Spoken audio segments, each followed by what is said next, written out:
Aujourd'hui, sur Point Virgule, nous suivrons pas à pas le professeur Casimir Memento qui nous entretiendra sur le philosophe John Stuart Mill.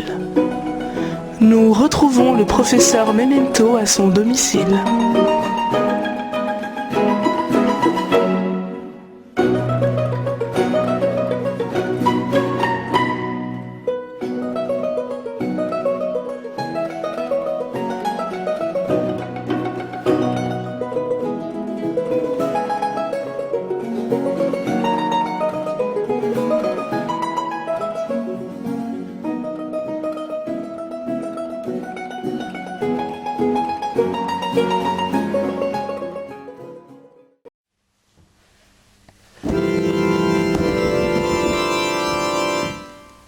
Figure controversée de la philosophie anglo-saxonne, John Stuart Mill, car il était anglo-saxon, est bien souvent qualifié d'utilitariste.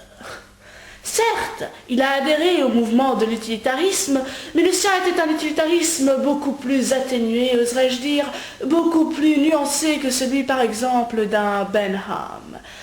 Si le bonheur est le moteur principal des thèses de Mill, il s'agit d'un bonheur utile.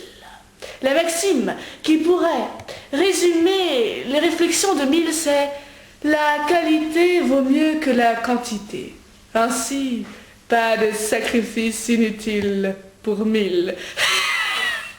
Non, ce que je veux exprimer par ce petit calembour, n'est-ce pas, c'est le fait que, par exemple, le dévouement chez Mill n'est nécessaire que lorsqu'il est indispensable et qu'il fait profiter à l'ensemble de la communauté.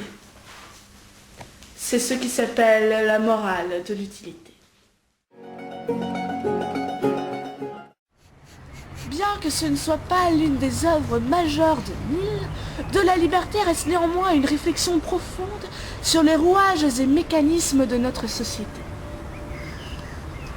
Le philosophe y met particulièrement en évidence l'équilibre délicat entre autorité, loi sociale et indépendance propre à chaque individu. Ainsi, Mill cherche à démontrer la nécessité d'une institution, certes une institution démocratique, une institution qui contrôle la société, mais une institution dont le moteur est le bonheur de tous et à laquelle il faut appliquer certaines restrictions afin de préserver cette individualité si précieuse. À présent, abordons un détail plus pratique concernant l'œuvre de la liberté de Mill, c'est-à-dire la table des matières. Si vous y jetez un œil, vous verrez que l'ouvrage est séparé en 5 grandes parties. La première d'entre elles étant l'introduction. À l'intérieur de l'introduction, Mill expose les réflexions à venir et il définit les 2 types de liberté qu'il va traiter, à savoir la liberté sociale et la liberté individuelle. Alors, ensuite, au cours des 3 parties suivantes, il développe ses réflexions et parle de liberté de pensée, de liberté de discussion. Il insiste sur le paradoxe entre droit humain et restrictions sociales dues par exemple aux institutions judiciaires. Enfin, la 5e partie, intitulée Application, est peut-être la partie la plus intéressante de cette œuvre. Car en effet, il s'agit de la pratique après la théorie. Mill s'efforce d'illustrer ses propos par des exemples à la portée de tous, car issus du quotidien, tels que le commerce par exemple, et qui font office de conclusion.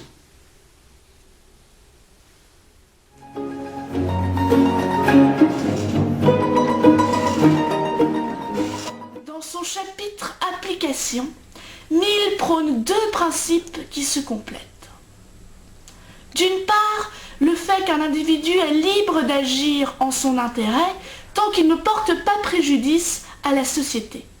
Mais, d'autre part, que dès que cet individu agit de façon répréhensible vis-à-vis de la communauté en question a le droit de le punir par l'intermédiaire de lois judiciaires. Mais la question qui se pose alors, c'est: a-t-on le droit d'empiétrer la liberté d'un individu qui agit, qui ne porte pas préjudice à la société, mais qui agit de façon risquée vis-à-vis de lui-même?